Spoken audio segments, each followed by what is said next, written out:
going on, fellas? This is Mike D, Mr. Double Down on You, and we got another episode of Black Fathers Now. And dig this, man, we got a brother, man.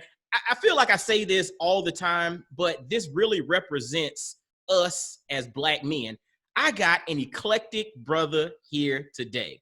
I got the man, I got the homie, I got Mr. David Yancey. This brother is a husband. He's a father of 4, and he just mentioned he has one that's a senior that's headed to college next year. So maybe we can dive into the mindset surrounding that. But he's a husband, father of 4. He's a children's book author. He basically played college football at the highest level at the University of Tennessee, but he did that while earning a degree in nuclear engineering. Like, real talk, like the brother got a degree in nuclear engineering while playing SEC football. But on top of that, he's a musician, right? So when I said eclectic, I wasn't lying. He ain't lying. The brother literally is an eclectic brother, man, but he's really a dope dude, man. He really has a story, and I had to have him come on and share with the Black Fathers Now family. So fellas and the ladies listening too, because y'all peek in, let's welcome my man, David Yancey. How you doing, brother? Well, good, man. I appreciate the opportunity, man. And big shout out to you for everything you're doing with this platform, man. It's what the culture needs. So salute, man. Thank you. Man, I appreciate that, brother. Coming from an eclectic brother like yourself, that means a lot. So I appreciate it, man. And so, before we get started, before we jump into your story, I'm a big proponent of the village, right? It takes a village to raise a child. But as grown folks, as men, we have a village around us because we can't do what we do without our team, without our village, without our family, without our support system. So before we jump into your story, I'd like to have you give a shout out to your village, man. Who are those folks that allow David Yancey to do his thing on a daily basis? Man, I appreciate that, man. First and foremost, I always got to give praise to the Most High for just being the one that sees the path and allows me to tap into what direction to go in. So definitely gotta give props for props is due. That's right. My parents, for a lot of us growing up didn't have 2-parent households. Mm-hmm. So I'm grateful to be able to have that foundation, even to the point to where I know who my great grandfather is. Ooh, that's deep. That's a privilege. You know what I mean? I don't take that lightly. So that, man, and the foundation and the root that I grew up in as far as my teachings, spiritually, and socially, with the church I grew up in. And lastly, of course, man, my wife, man, and my kids, man, they keep me grounded. No matter how much I do project-wise, and whether it's engineering, music, or whatever, wife's like, yo, you need to take that trash out, homie.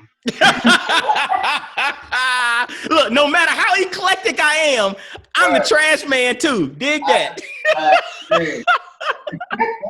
I love it. No, that's so dope, man. And it's funny because, again, when you give a shout out to your team, when you give a shout out to those on the front end, to me, it puts everything in perspective. It's funny, the episode, and, we record this early and drop it later, but the episode that dropped, or the interview that I did prior to this one, was with a brother named Corda T, and he's a stunt motorcycle rider out of LA, and he's been in Bad Boys, and he's done all kind of stuff, man. Like, you see him in videos with Usher, and everything that's on the West Coast is dealing with bikes, that's him, right? And one of the things he was talking about was he was also, liking the fact of doing the shout outs first, because he said, when you do a movie, or in the movies that he's been in, he said all the important people get their shouts out first. So you'll see directed by, produced by, and starring, but everybody else gets put at the end, but only the people who are super important get put up front. And it was profound for me because I had never heard anybody put it like that. But then I thought about it. I was like, wow, in movies, they put the important people out front. And so to that point, when we're doing this show, it's about us putting those important people out front, because real talk, we would not be who we are without them. So wow, that's dope. That is. I never looked at it that way, but it makes sense. Yeah, it does. It does. And and it's interesting, when we mention like your roots or your background or your story, you mentioned that who your great grandfather is, right?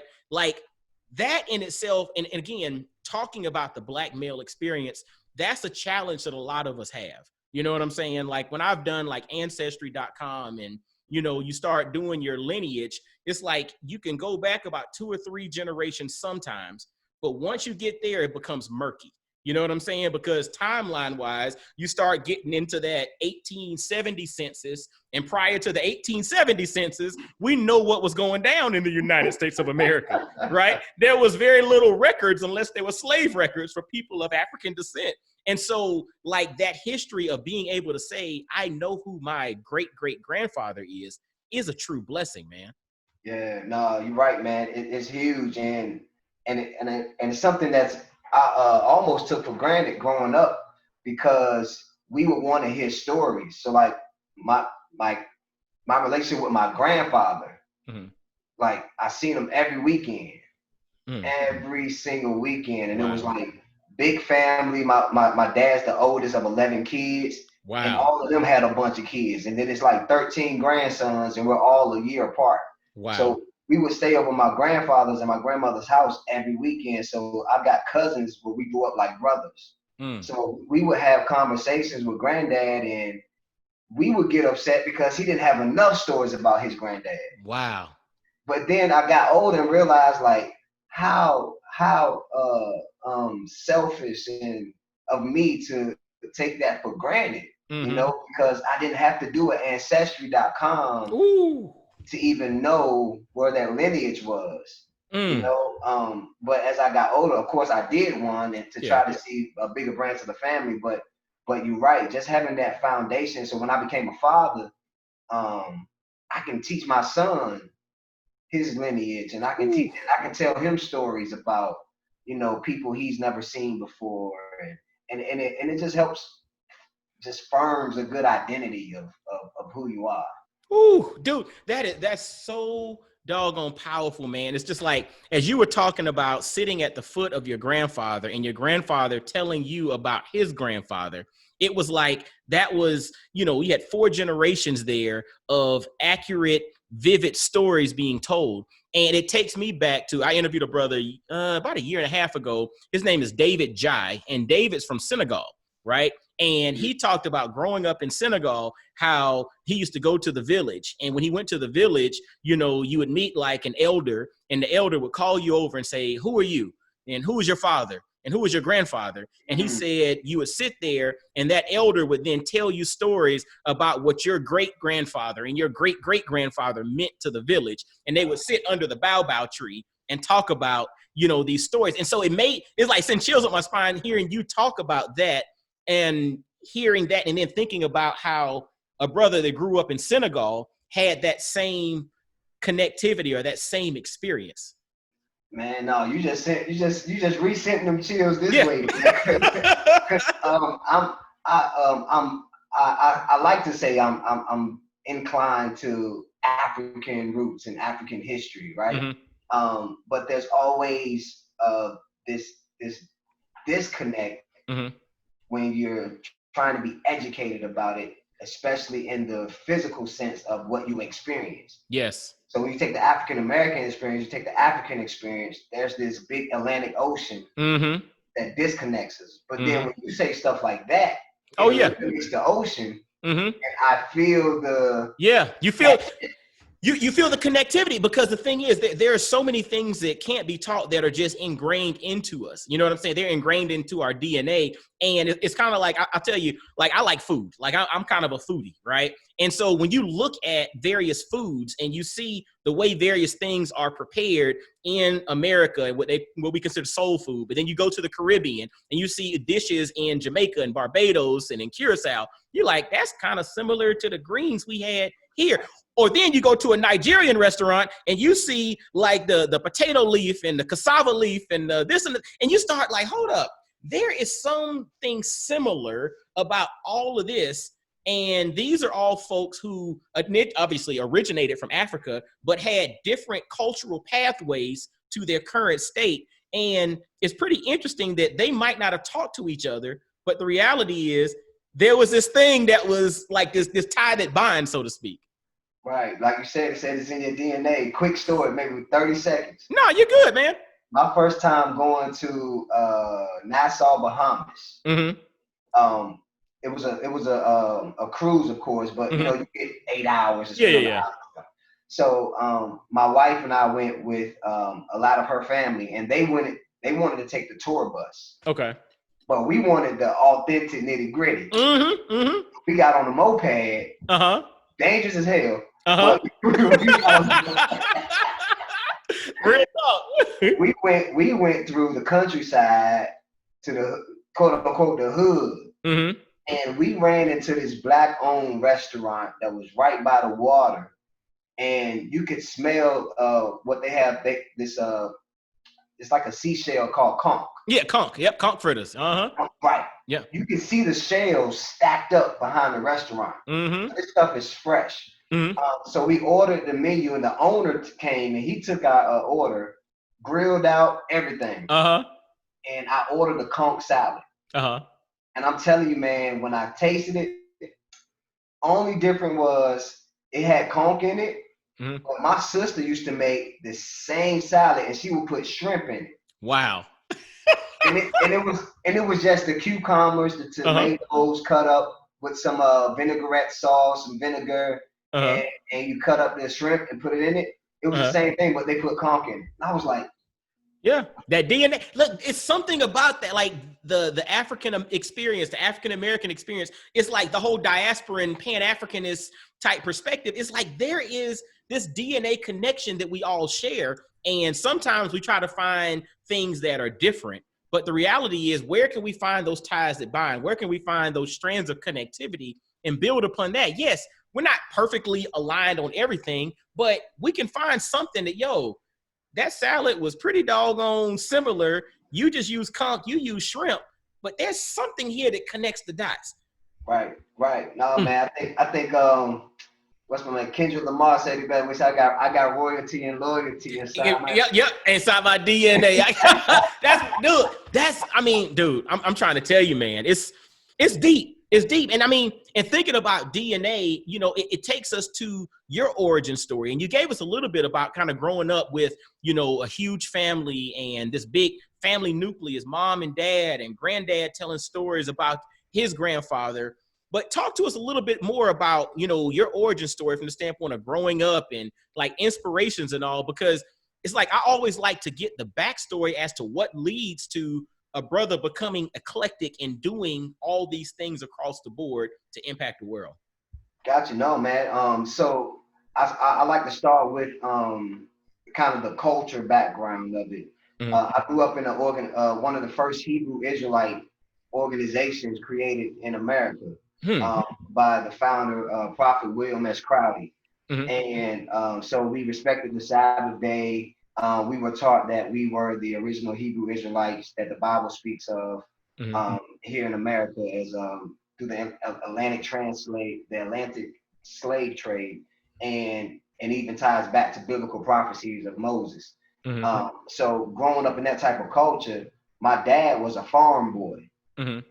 So he would, gut pigs, wake up early in the morning, start a fire for the whole house before he had to go to school, that type of lifestyle. So, 11 kids in a 2-bedroom house. Wow.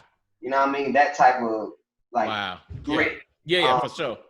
So when he always promised himself when he got older and had his own kids that they wouldn't work as hard as he did.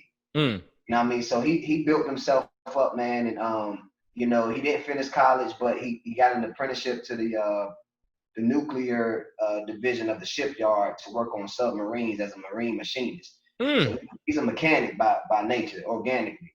So growing up, he always told me that education, books, is where that's where the real success lies. So he always would be really heavy on me about schoolwork, but I was also, in the church, like I talked about before, participating in sports. I started playing football at 4. They changed my birth certificate. I can say it now. You had to be 5 before you could play flag football in the state of Virginia. I didn't turn 5 until November. Okay. So they took my birth certificate, and back then, the typewriter, all you needed was a little whiteout. That's it. Done deal. I love it. They changed my birthday from November to June. I could play flag football at 4 years old. Okay. And I didn't miss a season all the way through me finishing college. Now, was it in Virginia? Was that the Tidewater area? Where you from? Right. Yep. Born in Portsmouth, but grew up in Norfolk, Virginia. So okay. 7'5". So you all like the Michael Vick and Marcus Vick and Allen Iverson and what you call them? Let me tell you, it was funny. I saw a documentary. I think it came up probably about 10 years ago, and it talked about the quarterbacks of Newport News. So they had back in the mid 90s, they had it was Allen Iverson and Aaron Brooks. They were in the same class. Then they fast forwarded to the class of 98, and they had Michael Vick and Ronald Curry. And so they basically showed the quarterbacks of Newport News and how growing up, Allen Iverson was the one with all the buzz because he was all American. Actually, you know, it's funny. We're kind of deviating. We'll get back to your story in a second. But we at my mom's crib, I got the Street Smith from 1993 when Allen Iverson was a first team All-American as an athlete from football. Yep, I got that joint at my mom's crib in Augusta. It was from 1993. He got all the buzz. Doggone Aaron Brooks ended up playing NFL quarterback, whereas the other one was Ronald Curry was the one with all the buzz in the Tidewater area. Michael Vick was like second behind him. Michael Vick ended up, we all, know his story, doing his thing in the league. So, so you're from the 757. Okay. It's a hotbed, man. Yes. And quick story about Allen Iverson. I remember seeing him play in high school. I didn't know who he was because I was young. Yeah. But I remember the high top fade box, him catching a alley-oop from Tony Rutledge. And this is playoff time because my sister played high school basketball for Norcom High School in Portsmouth, Virginia. And then I also remember football time.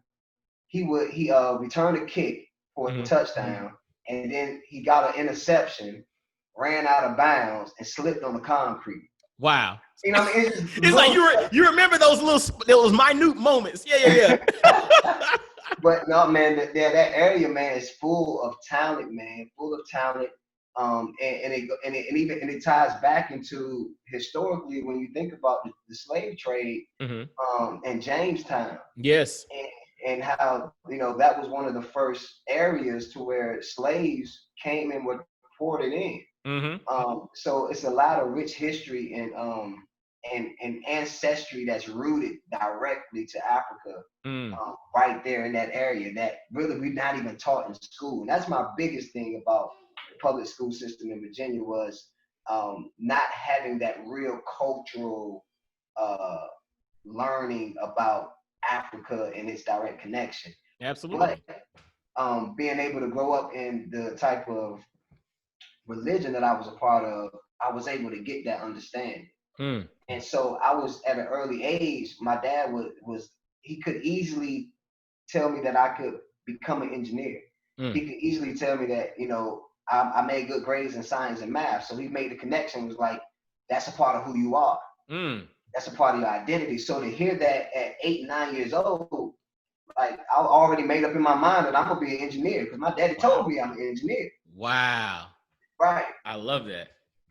Right. So that's really where it started for me, being able to be rooted in athletics, being able to be rooted in my science and math and schoolwork. And then, of course, my whole family sings. Everybody sings. It's just a musical family. So, like, we had a group called Four of a Kind. It was a cappella quartet group. And I've got 3 generations of quartet groups in my family. Wow.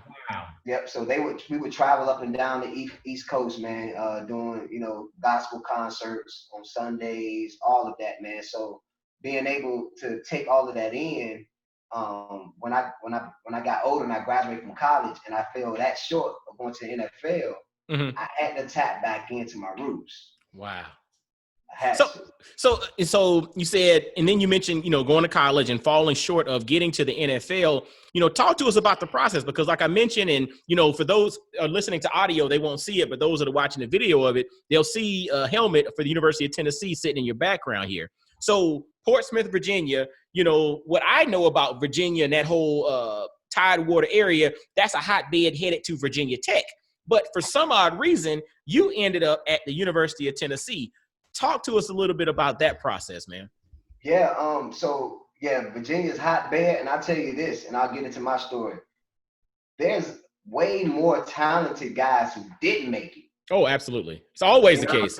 Yeah. It's just kind of like, you know, I mean, I'm vertically challenged, so I ain't no hooper or nothing. But you know the joke is the legends at the park. You know what I'm saying? That dude who was like the only reason he wasn't in the league because he couldn't never be academically eligible in high school, or you know, literally, or he stayed in and out of jail or whatever. But he would run circles around all these jokers who made it to the league. That dude on the court in the park, he was that one. But he just never made it. So, yeah, so to your point, there's always more that don't make it that could have, that do. Right. And I was fortunate to be one of those ones that was on the other end of that spectrum. So I wasn't heavily recruited in high school because there's so much talent, you know, that one of the biggest schools that I was in communication with was East Carolina University. Everything else was like, you know, other tiers like Furman. It was different like Division II schools.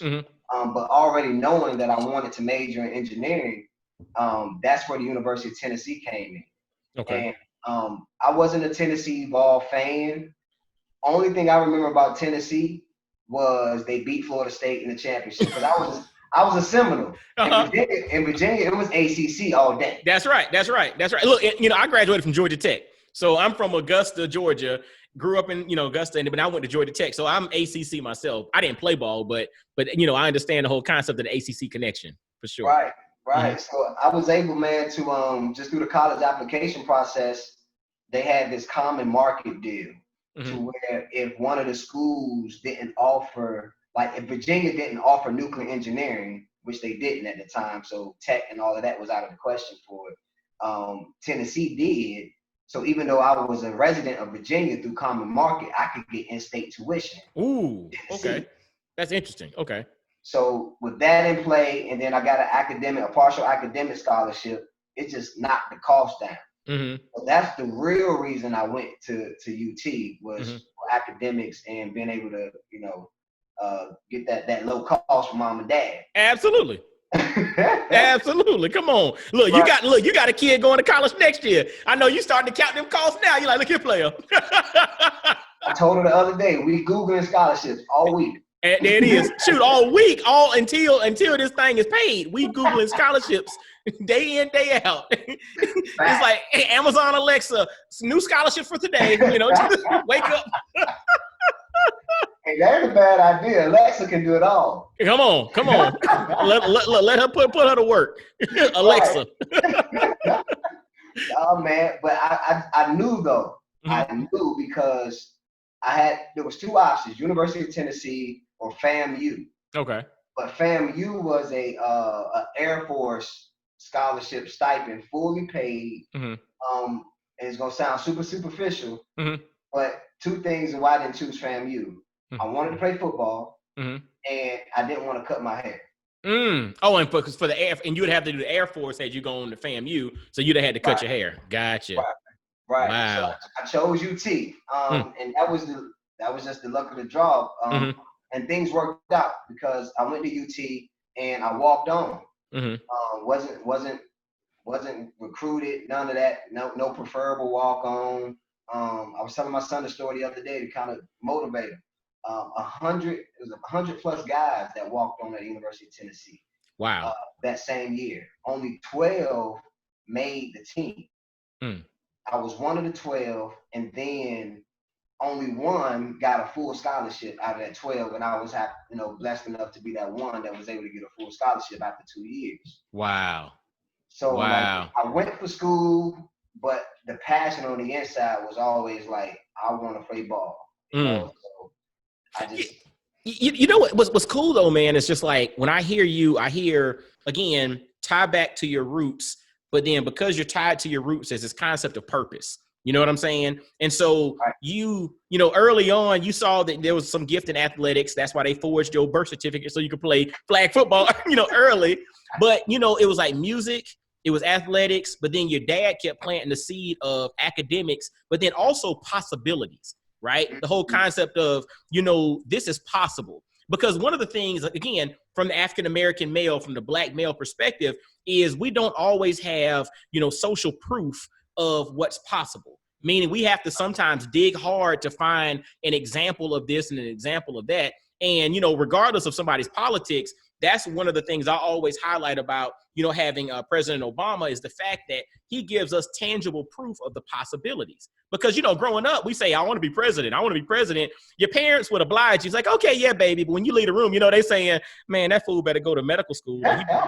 Because, you know, because even when I was younger, I didn't know I would see or think I would see a black president. But the thing is, when you see that, then that gives you tangible proof or social proof of the possibilities. And so it was amazing that the talent was recognized, the gifts were recognized, but yeah, and the lineage was connected there. But then your dad also did a great job of planting the seed of possibility inside of you, which then to me is like the icing on the cake, because everything else, you know, the journey to UT, right?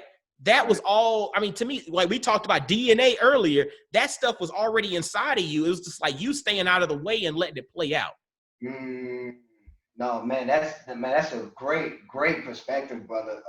Wow. Yeah, because I owe a lot to my dad. And I get a chance to go around and speak to, I went to UT and they had an engineering summer program where I was able to be the keynote speaker there. I found myself in these rooms talking to the youth about my story. And one thing I always go back to is, if it wasn't for my dad, but I might have been in that. Long story short, out of 10 of my closest friends, relatives and everything, 3 of us went to college, 7 of us went to jail. Wow. And at that time, you know, all I knew was dad was tough. Dad didn't want me to have fun. Dad didn't want me to hang out, you know. But then when I got older, I look back on it and I was like, dang, dad knew how close I was to being a statistic. And I was that close from being a statistics. And so, you know, you make a key point, man, about possibilities. That can be the biggest thing that some of the youth don't have that can separate them from being a UT scholar athlete from being somebody that spent some time in the penitentiary. Dude, I mean, that's why it's so important.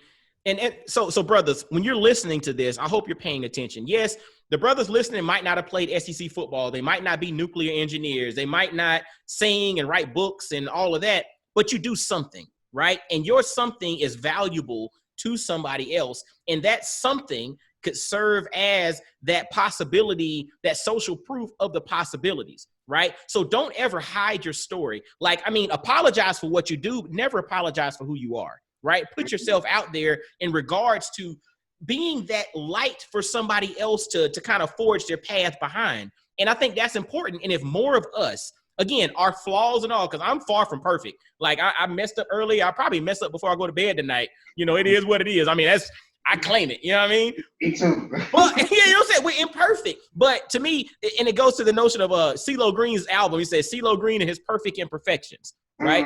What's perfect about us are our imperfections, because that's what people can connect to. That's what they can latch on to. They can't latch on to some perfect looking, perfect this, perfect whatever dude, because they like, I can't attain that. But them twists and turns, them jagged edges, that's what they can grab onto. So fellas, in spite of your imperfections, put yourself out there, because you're serving as social proof for somebody coming behind you. So what are you being social proof of? Are you being the right example? Or are you being that example that you showing them that, yeah, you can get down with the get down, but like David gave the example of the 10, 3 out of 10 went one way, 7 out of 10 went the other. Are you 3 or are you 7? Dig that. No, you make some great points there, man, because I forget who said it. I don't know if it's Nas or I get them all mixed up. Oh, yeah. Somebody said that it's better to be a real model than a role model. Ooh, Lord have mercy. That's real. It's better to be a real model than a role model. Dude. Right. Because it's like some people, some of us play the role. And we play the wrong role. We play the role that has been scripted for us. Yes. Versus playing the real model that says, regardless of what society says I am, regardless of what my family says I am, this is what I chose to become, and this is what I chose not to become, and here's how I got here. And without sharing, you said it, man, without sharing that story, it's almost like that's like Harriet Tubman never telling people about how to get from the South to the North. Come on. If she would have never shared her story, so many people still would be stuck down there. Oh, and you know, you even hear the other part to it was she would, and I don't know, I think somebody might have said this might not have been true, but I believe it is true, in which they asked her, you know, how many you brought, you know, out of slavery, and she said, I could have brought more if they knew that they were enslaved, right? And so to that point, she shared her story, and I think that's a key point for us to be mindful of as well. Even by sharing your story, even by doing the right thing, even by serving as the light, there's no guarantee that everybody's going to follow that path or use that to make the right decisions. And I'll tell you, like back in the day when I was coaching youth football and all of that, I used to get frustrated when I would coach some young brothers and I'm like, dude, all you got to do, I mean, some of them in middle school didn't have to grow anymore. Like they were already, you know, 6'3", 6'4" in like the 8th grade. I'm like, dude, all you got to do is stay out of jail and stay academically eligible. And you got a golden ticket in your pocket. That's it. That's all you got to do. Like, you ain't got to grow no more. You ain't got to get no bigger. I'm serious. Like, it was some of them that I was just like, dude, you literally are walking with a golden ticket in your back pocket. Stay out of jail and stay academically eligible, right?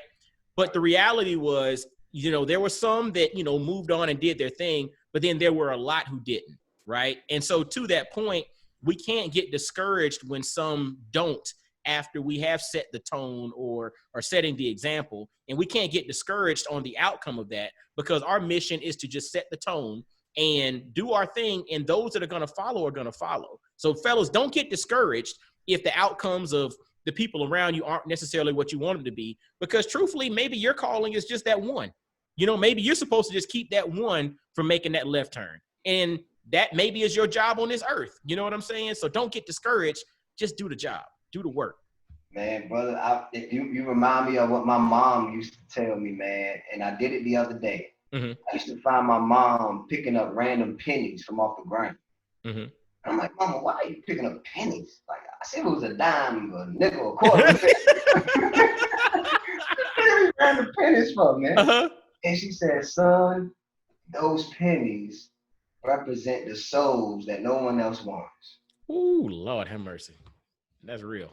And if you don't have the time to stop and pick up a penny, you'll never have the time to stop and save a soul. And brother, man, it's not about how many pennies you pick up. It's about, did you take the time to pick up that one? Pick up that one penny. Dude, and can I tell you that's something that's convicting, because, you know, I find myself, you know, a challenge that I have is, you know, I'm very much a visionary thinker. Like, I'm the person that can see 10 years down the road, 15 years down the road. I see that.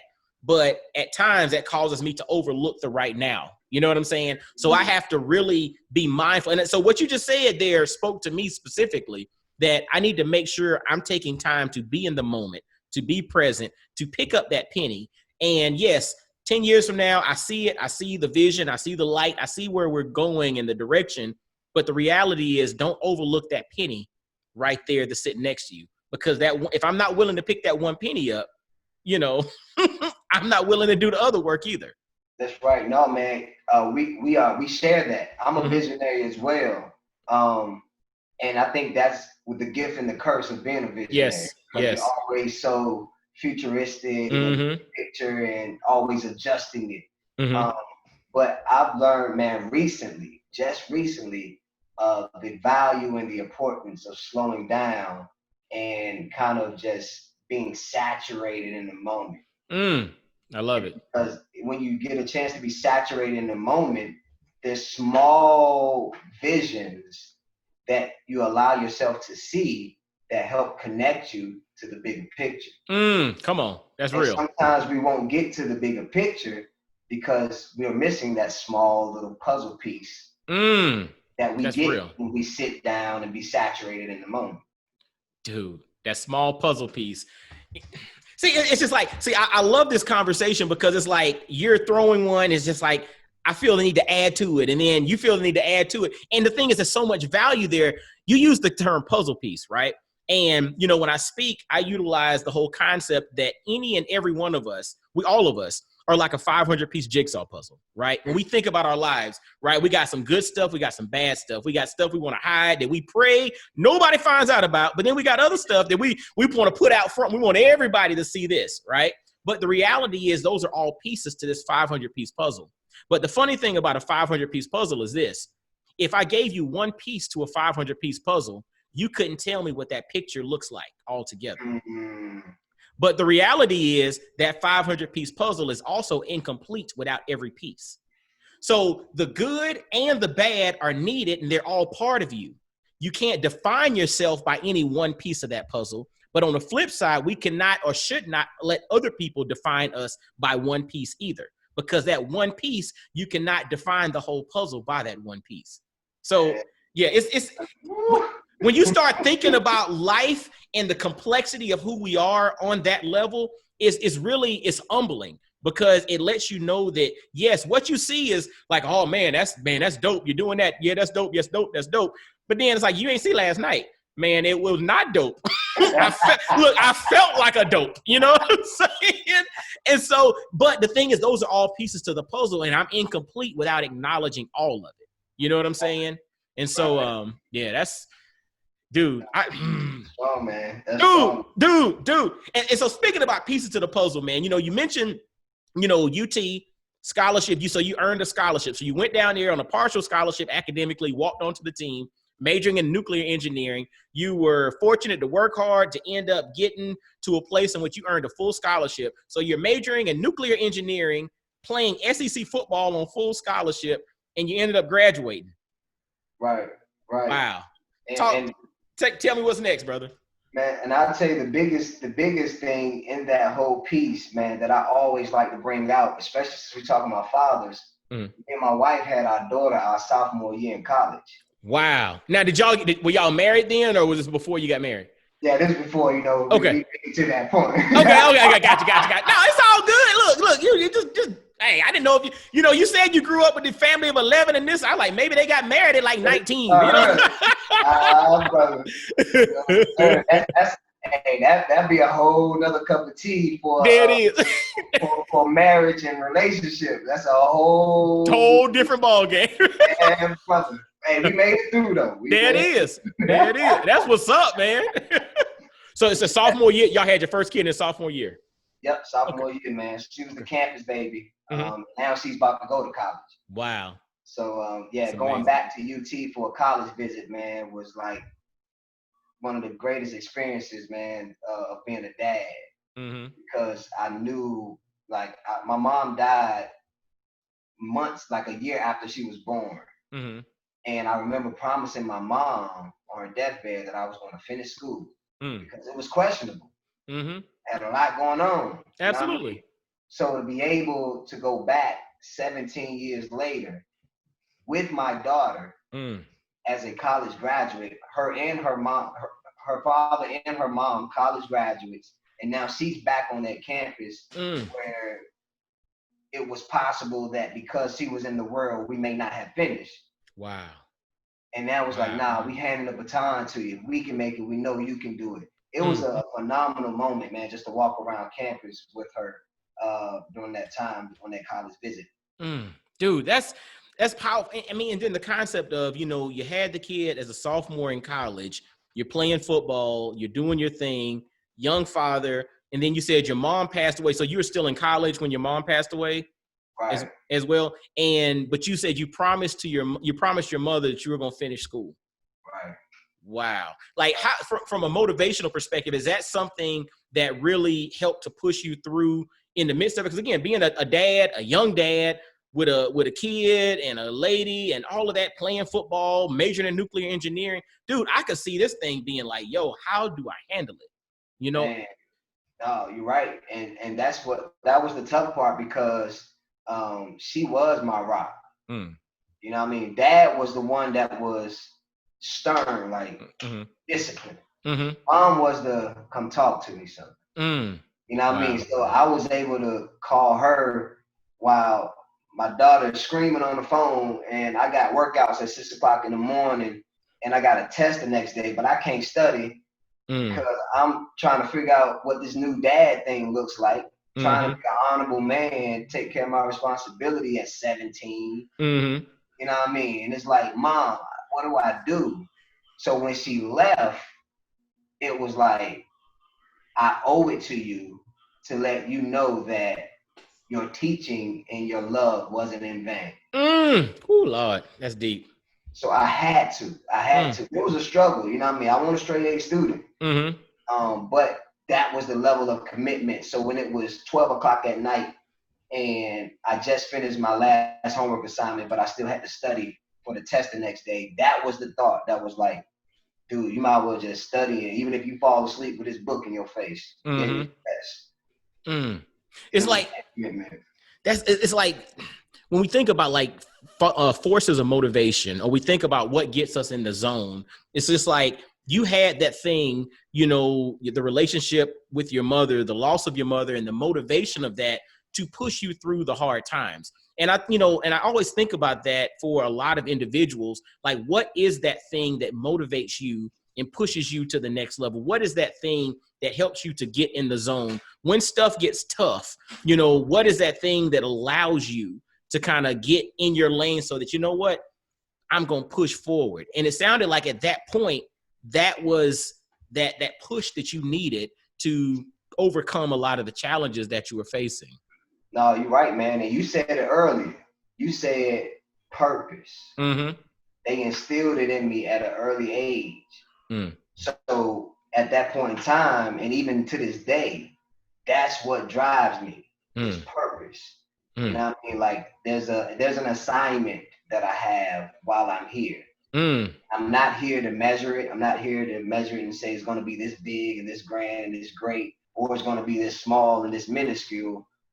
It's up to me to fulfill whatever it is. Ooh, Lord, for real. Because that's the call and that's the purpose. So that's what helps. That's that drive. That's that getting connected on the inside and say, what's that purpose? What's that purpose? Every time I wake up, what's the purpose? Why am I doing this? And I question myself that all the time. And then when I don't want to do something that I know I have to do, then it's not why am I doing this? Like, why am I not doing this? There it is. Sometimes you don't ask why. A lot of times we got to ask why not. You know what I mean? That's real. Dude, that is, I mean, you know what though? I mean, we should all live purpose-driven lives, right? Because when we have purpose at the center, at the core of what we do, when stuff gets tough, it keeps us on track. It's like really understanding your why. Like when you understand your why, you can effectively apply, right? Like you can effectively apply anything when you understand that why, you understand that purpose. When you understand that it's bigger than you, you know what I'm saying? Like Dame Dash say, I'm hustling for my last name, not my first name. Like when you start to understand that thing on a real level, it drives you and it helps you to push through it, because the reality is life throws all kind of curveballs. It throws all kind of twists and turns. And, you know, if you've not gone through challenges in life, I mean, get ready, because you're probably going to. I mean, at the time of this recording, all of us are in the midst of, you know, COVID-19 and, you know, dealing with the, you know, the racial unrest and, you know, all this stuff that's going on right now in society. And so to that point, you know, you got to have a purpose, or else you will get knocked off track and you'll stay off track. That's it, man. And that even goes back to the question you asked about, like, after college, like from a young age, yeah, it was science and all this type of stuff, but it also was like, son, possibilities, son, you can make it to the NFL. You know what I mean? So like, yeah, that was a goal. And to graduate from college and then also get a message from the Tennessee Titans and Atlanta Falcons that says, we appreciate your interest. We value your film, but your resume wasn't long enough. So wow. which meant in NFL terms, yo, I'm not going to invest this money into you when you didn't have the 1,000-yard career rushing or the 2,000-yard career rushing. That's proven. I know his body can take it. I'm gonna go with somebody else, even though when I look at you on film, the little bit I do see, I'm impressed. I can't make that financial investment into you because I don't know if you're gonna be durable enough for me to, you know, make that contribution. So at the time, I didn't have the wisdom or the perspective to look at it that way. I just felt rejected. Absolutely. Absolutely. Yeah, because I mean, think about this. It's like somebody says that, you're talented enough, but you ain't got enough film, or your resume ain't long enough for us to make an investment. It's I mean, to me, it would be easier if they said like, I mean, we appreciate your interest, but from a talent perspective, you can't cut it. But no, they said your talent, your film looks good. You just ain't got the resume that we're looking for, but your film actually looks pretty doggone good. So it kind of gives you that notion of I'm good enough, right? but ... You know what I mean? So I mean, I tried, man. I went to Chicago, to Rockford, Illinois. Played half the season in arena football. I'm a running back. Trying to play receiver and corner in arena. Yeah, it's different. Totally different. Ball game. It's a different ball game. Oh God. It's a different ball game. So that was an experience. And while I'm there, I get the phone call from the Tennessee Wildcats, which was, at that time a big tier Arena 1 team. And they called like, we're gonna give you a shot. Well, I ain't got no money. I'm way out of Rockford, Illinois. I couldn't get back to Nashville. And I felt like that may have been the opportunity to get looked at by the Titans. But I wasn't able to make it back, and they moved on. Wow. And then I wound up getting cut from Rockford. And then I come back home to Knoxville, and now I'm a nuclear engineering degree football player stacking books at a bookstore. Wow. Nuclear engineering degree having ex-SEC scholarship football player that played professionally in the arena leagues in Illinois. Now I'm stacking books at the bookstore. Yeah. Wow. What happened next, brother? Humbling experience, man. Looking back at it now, I understand what God was doing in my life. Then I was just hungry to be woken up spiritually. I knew it at that point in time, it was just like, all right, God, obviously you got something else for me. It's not what I thought it was going to be. Let me humble myself so I don't stay here. Absolutely. Look, I ain't trying to stay stacking books. I got a degree in nuclear engineering. I ain't stacking books. Yeah. Right. But man, looking back on it, man, he taught me so much valuable lessons in that bookstore. A couple of them. One in particular, we had to stack the books really, really, really high so we can get enough of them on a cart to take them to their shelf and put them up without them dropping, because that will help with our rate of how many books we can bring in. I realized that the first book, the second book, the third book are the most important. Because if they're off by a centimeter, it's going to mess up your stack. And it's going to fall over. And so he was teaching me at that point about the principles of what it means to be deeply rooted in foundation of the fundamentals. You know what I mean? Like, you can't plan your life back to the saturation. You can't plan your life to look at the big stack of books when you didn't pay attention to how well the first 2 or 3 books were stacked up. Ooh, that's deep. So you won't be able to move the dream. You won't be able to move the purpose. You won't be able to move the call without it falling apart. If it's not put well together. Structure. So that's a lesson I got at the bookstore. The other one I got was, there was a young lady that worked at the bookstore with me. I'm short, and she came up to my shoulder. So she was short. But no one would help her put the books up. And she would have to stand on this ladder, and it felt bad to me. I'm like, man, if she fall, or she trying to put these stacks and climb the ladder and but I realized the importance of understanding what a strong woman looks like. And I also understand the importance of what it means to teach our young men about supporting our queens. Oh, wow. Because you can easily be a standby person and not say nothing. You can easily walk by and judge, but we have to teach our young kings to value a strong woman and support her in what she's doing. And And that was a fundamental principle that I learned at the bookstore that I had to take home. And we still weren't married at the time. Yep, we were shacking, and we was on baby number 2. So yeah, I had my son. She was pregnant with my son while I'm working at the bookstore. Wow. So God was just teaching me all of these things during that time that now when I look back on it, I'm like, I get it. I get it. Foundational principles. Right. And you know what's interesting about that, man? It's like I agree. I believe that pretty much all the time in which things like that happen is all about teaching us a lesson. And if we're willing and open to learning that particular lesson, it's going to be, like you mentioned, that 3-book foundation that's going to set the framework for things to get stacked on top of it, but to be stacked on top of it and for us to be able to properly balance those things. Because without that stacking correctly, like you mentioned, you said if it's 1 centimeter off, that limits the amount of books that you can handle. Whereas if you can stack those things correctly in proper order, and you can support those that need help stacking theirs in proper order, then he can throw all kind of stuff on top of it, and that bad boy is gonna balance like no other thing can be balanced. Right. Dude, right. That's deep. Lord, I love it. And so you worked in a bookstore. Like what ended up happening after that? Like did you work there for a long time? Did something else pop? I mean, what was kind of the next stage? Bookstore all summer. After the bookstore, 2 weeks of selling AT&T door to door. That wasn't for me. And then after that, I wound up working at UPS at night. Still trying to train to see if I can make it professionally in professional sports.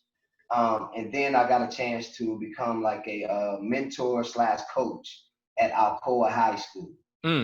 So I did UPS at night, trained soon as I got off, then went to the school to be a mentor/coach. And then after school was over, came back home, took a nap, got some food, went back to the UPS to move boxes all night. That was all the way from August when school starts through the end of that year through December. And then I finally got a chance to become an engineer in Knoxville working for Bechtel Power. Wow. In January. Wow. Preparation. And then the opportunity presented itself. And then finally you were able to work were you working as a nuclear engineer? I was working on a nuclear project as a mechanical engineer. Wow. But I'm gonna tell you what happened during that 8-month period, well, really from that summer, from the bookstore all the way through the UPS and the teaching thing. I had to come to grips with, what if this is it? What if I don't get that engineering job? What if I don't make it in professional sports? Am I just gonna fold? Is it like, am I just gonna feel like there's no purpose in life? So I had to dig deep, and I'm gonna tell you, I've got notebooks around here, man, from when I was scribbling notes back then, and God was giving me a whole bunch of visions about developing youth programs, about books and philosophies and all of that type of stuff, to where now, brother, like my math is art program, it goes back to, that's where I developed it way back then. I didn't know what it was gonna be. The children's book that I just recently written, like it goes back to the bookstore. Like I went from stacking books to writing books. You know, so it was like, it was a preparation phase of just, what is your true purpose outside of what you think it is? And I had to come to a conclusion. And it feels like when I came to the conclusion, God seen I came to the conclusion. And that's when he opened the door and was like, all right, you ready? Dude, check this out. I'm going to tell you what you just said there.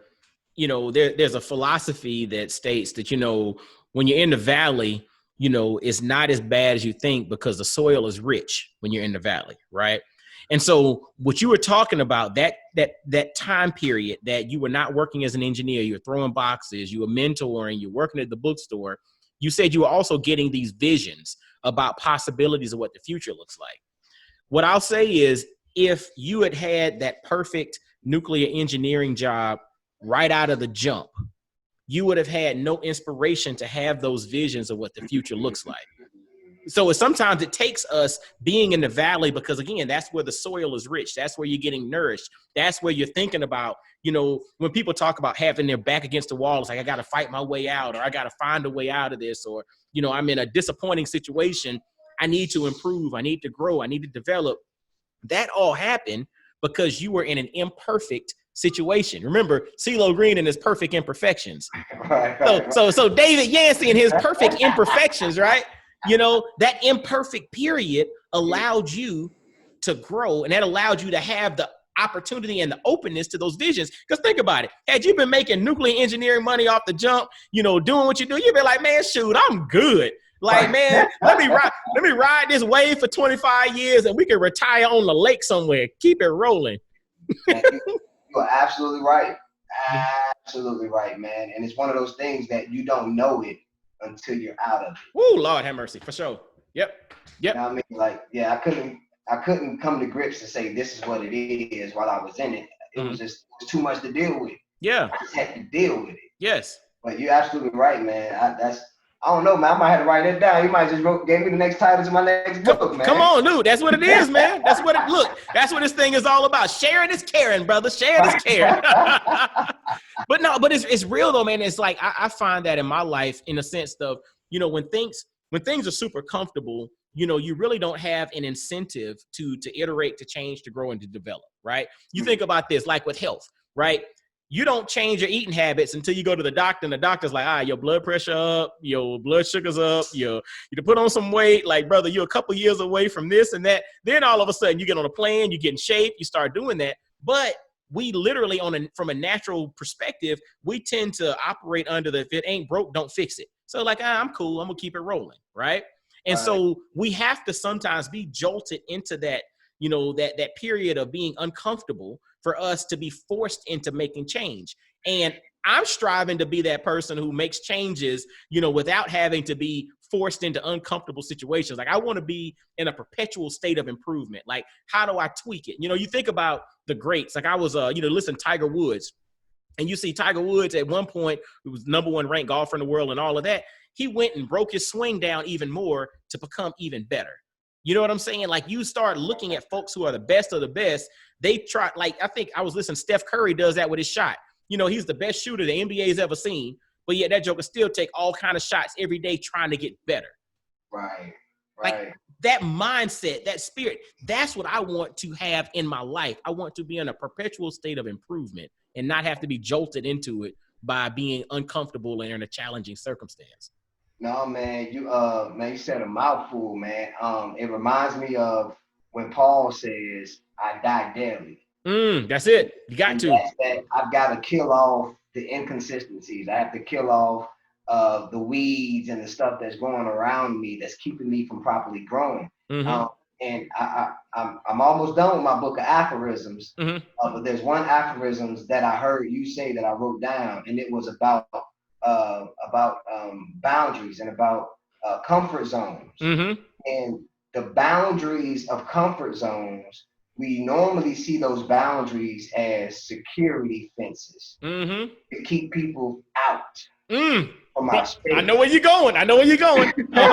But it's really a boundary that keeps us in. I knew it. I'm with it. It keeps us in, locked away from what we, and you said it, we have to get to a point to where instead of people violating our comfort zone, we have to learn to become habitual violators of our own. We have to force ourselves beyond the boundary, beyond the security, because that's how you grow your perimeter. Dude, we need to learn how to violate our own perimeters, because that boundary doesn't keep people out. A lot of times it keeps us in. And some of that comes by those that we surround ourselves with in regards to inspiration. Like, there was a quote that was floating around on social media from Nipsey Hussle. And Nipsey Hussle said, if you don't get inspired by your circle, you don't have a circle, you have a cage. I was just like, and so to your point, it makes me think literally about what you're talking about with boundaries. And, you know, we try to keep things out, but the reality is sometimes we're keeping us in, whereas we need to knock those boundaries down and roam. You know, like if you go, like my wife and I, we went on a safari back in 2016 to Tanzania, right? And one of the things that was so dope is you go and, you know, you go to a national park. And my mindset was, I thought a national park was this big fenced in area where all the animals were. But no, it was just like a little gate that you went in, but ain't nothing fenced in. Them elephants and everything else can roam as they please. And it was funny, the guy who was the guide was just like, yeah, you know, some of the villagers have to get things out of their village because the elephants or the baboons or whatever might roam into their village. So they got to kind of shoo them back into, you know, the area where the national park is. But the thing is, there are no boundaries. They're just free to roam. And so you're not confined. It's just, dude, I don't know where I was going with that, but it just made me think about lack of boundaries. Don't confine yourself. Let it go. Let it go. I remember my dad, man, he was like the illustrator. Like everybody thinks their dad's the greatest. Not everybody, but a lot of people do. And I was 12 years old, and there was a bird's nest that's in our gutter. One day, there was a dead bird by the gutter. He took the time to pull me aside and said, "Son, I'm gonna show you something. What do you think happened to this bird?" I was like, "It died." What do you mean what happened? Sitting on the ground, it's dead. What do you mean? And he's like, "It left the nest too early." Ooh. He said, "Son, it's you have to make sure you are ready to leave the nest so you can fly. But if you don't pay attention to the mama bird or to how she's moving and what she's doing, you'll fall flat on your face and you won't fly." And then he went further to say, but once you learn how to fly, just remember that birds of a feather flock together. Oh, Lord. So there's even more dimensions about how you fly, who you fly with, and where you're able to fly based on your environment once you get out of the nest. And he was, I mean, like just little nuggets like that, man. So we talk about boundaries, like, yeah, even once you get outside of those boundaries, it's like, okay, now what? Yeah, no, for real. Who am I associating with? And I'm gonna tell you, fellas, I hope you're paying attention to what he dropped there, man. You know, my grandmother used to always tell me association leads to assimilation, right? It's the same concept that you lay down with dogs, get up with fleas. That's the negative side to it. But if you want to fly with eagles, you better find some eagles to fly with. You know what I mean? And so to that point, what David's talking about is so profound and is so relevant to us as men, as black fathers. If you want to be great fathers, stop taking advice from your knucklehead friend who ain't trying to be a good father. If you're trying to be a good husband, stop taking advice from your homeboy Leon Phelps, the latest man. You know what I'm saying? You know, drinking his Cavassier and yes, Cavassier, I'll have a glass. Yeah. You know, like stop taking advice from that. Like literally, if you want to be a good husband, find a crew, find your group of eagles, your brothers who are wanting to be good husbands, and bond with them. That's who you got to fly with. Again, I mean, don't put anybody down, but just understand where it comes to trying to model yourself, to release, to connect the dots. Make sure you're connected with some eagles in those various segments. You want to be an entrepreneur? Guess what? You better find some doggone eagles who are doing business. Like David wrote a children's book. If he wants to be that man in the children's book industry, he needs to connect with brothers who are writing children's books, who are inspiring the masses, who are doing this. I mean, come on, we got to do that if we want to be the best. It ain't no shortcut. We got to connect ourselves with the best, learn from the best. If we can't connect with them, listen to their podcasts, read their books, watch their videos, go to their shows once we get out of COVID quarantine stuff. Go to this, figure out ways to connect with them. But at the end of the day, you got to associate with eagles if you want to fly like eagles. You can't be running around with them doggone pigeons, man. And I'm telling you, that is directly connected to us being able to deliver ourselves from our circumstance. That's it. I agree wholeheartedly. We have to do that if we want to change our environment. We want to change. If we want to have that if it's monetary, if it's materialistic, or if it's just idealistic, whatever it is we want to desire, we have to be able to connect with those associations to help us to be transformed. Like, that's right. That's it. If you really want to transform, you got to be around those who can help, that can get you out of that where you are. That want to be there. See, that's right. The other part. It's like that desire, like you mentioned the word desire, that want to be, like that individual, that entity, that group that wants to be. We have to make sure we associate. That's the number one life hack. Change your environment. Like, you might not be able to pick up and move somewhere, but change your environment by what you listen to, what you're watching, who you're talking to, who you're letting in, who you're associating with, who you're letting your kids play with, who your wife is, who she's hanging out with. I mean, you change all that environment if you really want to change a circumstance. And we got to be very mindful of that, because, fellas, we have to live up to our full potential. It's not just us. It's the kids that are coming behind us. And like David was talking about, he knows his great-great-grandfather. We have to do things and operate like we're going to know, or our great-great-grandchildren are going to know about us.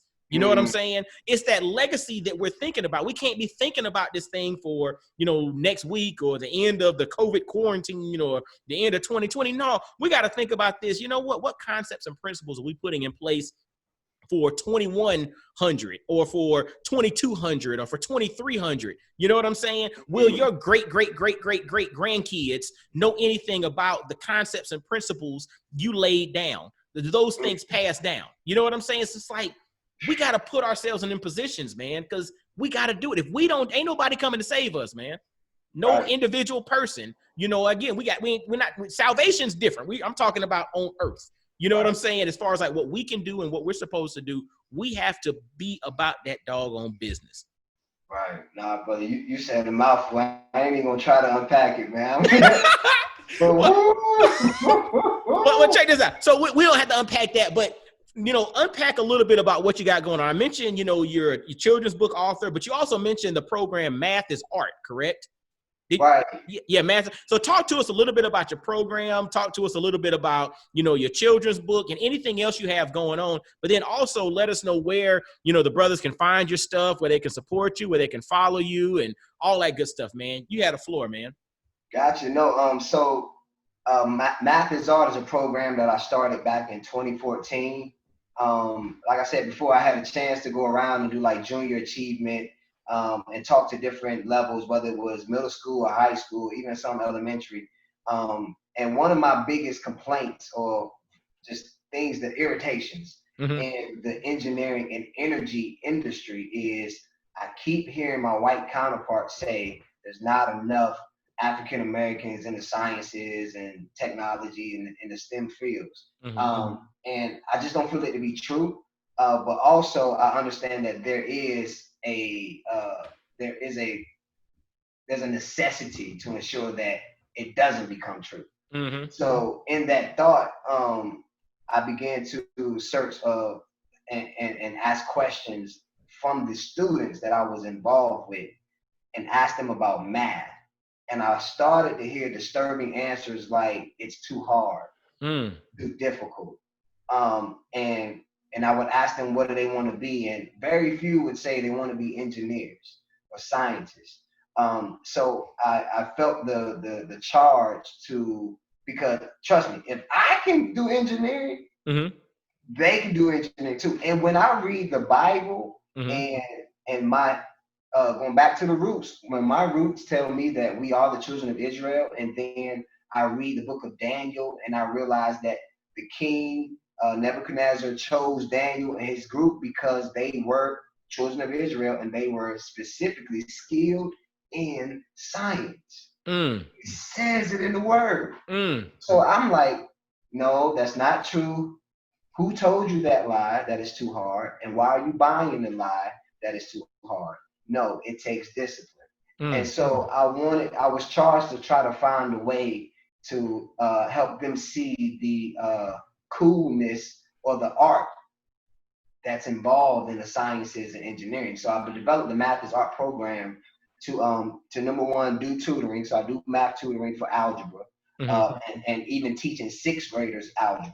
So that way, by the time they get to eighth grade, it's easy. And also introducing artistic ways to teach mathematics. So one thing that I started was using the guitar and teaching them early physics concepts about tension, about wavelength, about string size and buoyancy, and helping them understand, even with playing the guitar, it's a way to learn about mathematical concepts. So just trying to incorporate different fun activities, making a beat and doing the tempo and understanding that a tempo is really a ratio. You know what I mean? So just kind of helping them broaden their perspective about mathematics using art. So that's what the program Math is Art is for. And from that was the inspiration to write the book. And that's to get to the next level of, let me see, The Adventures of King. Oh, I love it. The Adventures of King. That is so dope. My red guitar? My red guitar. I love it. So what it is I wanted to show, you see he got the locks in his head. I love it, brother. So I wanted, so my Math is Art program is really geared towards 6th to 9th graders. But I wanted to find a way to beat the statistics of most of the prison institutions that they build prison institutions based off 3rd and 4th grade test scores. So in order to really beat that trend, we have to introduce, in my opinion, science and technology at an earlier age. Absolutely. So that's where the idea of the book comes from. It's a children's book where this character, King, goes through these different experiences and adventures of the science technology world. In this particular book, he kind of goes through like the scientific and the art and the leadership of what it means to be a guitar player. So just kind of the goal is to try to influence young African-American kids to, you know what I mean, to see engineering as a cool thing. And, you know, since I didn't make it to the NFL, I want little kids to think engineering is as great Absolutely. as NFL or NBA, you know, or being the coolest rap star or beat maker and all of that. So it's just trying to find a way, man, to influence our youth to think differently about the science, technology, engineering, and math fields. I love it. And so, and where's the book currently available, man? Yeah, it's on Amazon. Okay. And I also have it on my website, but I'm gonna tell y'all now, Amazon has the market corner. Oh yeah, they do. Yeah, they do. Playing Monopoly, you couldn't land nowhere. They got, as far as like book publishing and all of that. Yeah, man, they got that thing cornered, man.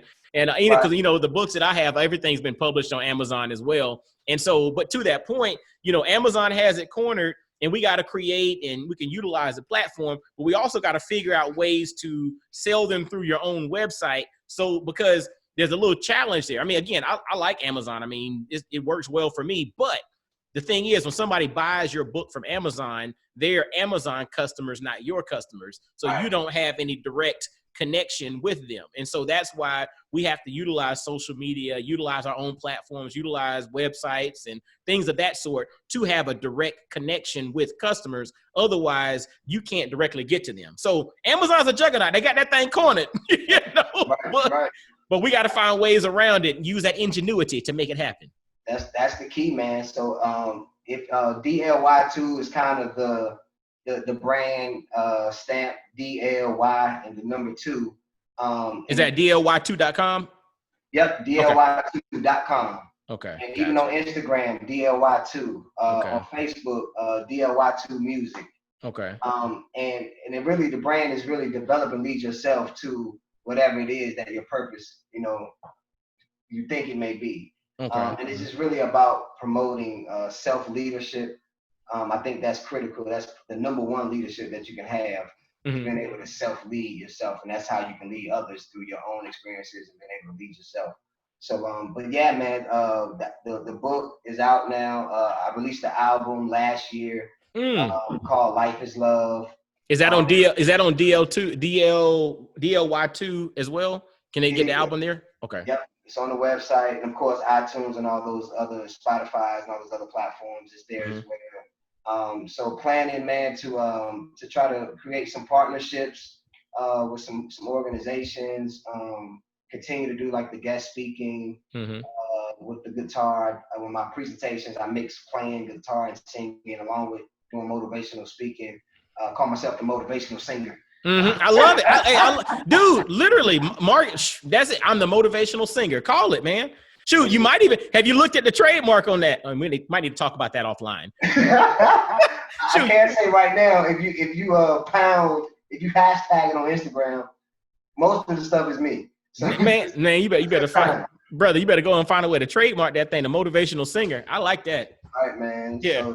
So that's just trying to find different avenues, man, to promote purpose, promote leadership, and also promote diversity in the STEM fields. I love it, man. Promote purpose, promote leadership, and promote diversity into the STEM fields. And the thing is, you're basically promoting you, because that's who you are. You're walking in purpose. You know what I'm saying? These seeds that were planted in you from the jump, that history that was connected to you from the jump, those gifts that were there, all of these things, the trials and adversity, that time in the valley where you were learning those foundational principles, this is all you. And the beauty of authenticity is you're able to walk in purpose and allow all these things just to shine. You're not having to create something that ain't you. And so, fellas, pay attention to that, man. What this brother's creating with David Yancey, DLY2.com, David Yancey, or you can follow him DLY2 on Instagram, and then on Facebook is DLY2 Music. And I'll have all of that in the show notes so y'all can connect with him. Y'all check his book out, man, The Adventures of King, My Red Guitar. And he has his, what's the name of your album again? Life is Love. Life is Love. I mean, literally, when you follow the brother, when I say he's an eclectic brother, nuclear engineer, played SEC football, musician, author, father of four, husband. I mean, all of that. Eclectic brother. He's doing it, but he's all doing it because of purpose. He understood what his purpose is, and he's walking in that purpose. And because he's walking in that purpose, we need to support brothers who are doing that. We got to make sure that the right brothers win and win big, because when they win big, we all win big, because we're all about purpose. Brother, dude, before we get out of here, man, your journey, your unique story, your backstory, everything that you've done, how has it come full circle to impact you as a father, specifically a Black father? Oh man, that's a great question. Loaded too. I would say the first thing that pops in my head is, and of course I always go back to biblical principles, man. It says that train up a child in a way that they should go. Absolutely. And it's that they part, not train up a child in a way that I think is best for them, but train them up in the way that they should go, which means I have to have a keen sense of discernment of what their purpose is. So that way I can help mold them into being able to connect with their own self-identity, with their own purpose, so they can begin to see the vision that God has for them. So like I was able to be able to tap into that for myself, and now as a father, full circle is like, oh, now how do I help my kids tap into their purpose so they can see visions and they can naturally and organically present back to the world in which they took from it. That's, dude, purpose, tapping into who you are, living on purpose. But then when you do so, that then comes full circle for your kids to see you walking in purpose, because your kids don't always do what they're told, but they almost always are going to replicate what they see. Back to what you were talking about with your father. You saw your dad planted seeds. Now you're able for your kids to see you, and you're planting seeds. So going forward, you're setting the stage for them to create the model, walk in purpose, and plant seeds for generations to come. And so when your great-great-grandkids come along, you know, they're going to hear about DLY2 Music, or they're going to hear about my great-great-grandfather, the author, the SEC football player, the nuclear engineer that set the foundation for us to do what we're doing. And so, brother, for that, I salute you, man.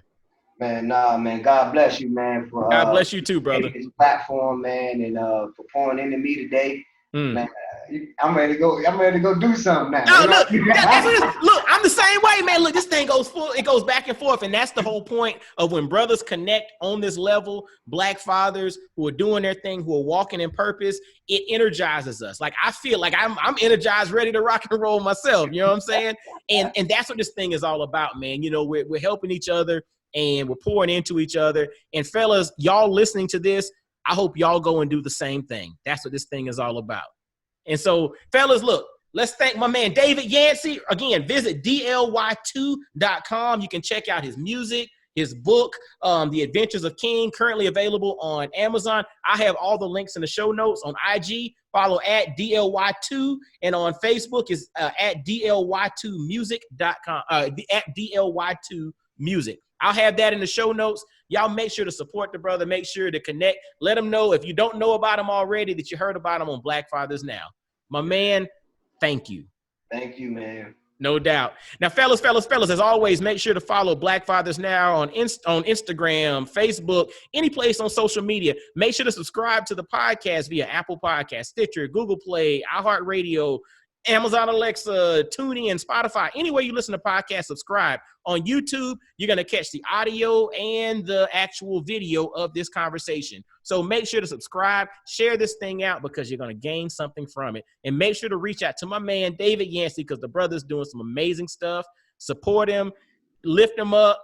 Shoot, reach out to him, because you know he's full of knowledge. He got all these philosophies and everything rolling. Look, holla at your boy, because he got some deep stuff, man. He's going to have you ready to go jump out the window and make something happen, because I'm energized right now. You know what I'm saying? But anyway, man, but I appreciate y'all, man. And so until next time, fellas and ladies listening too, y'all be blessed, well, and wise. And I'll holla at you. Peace.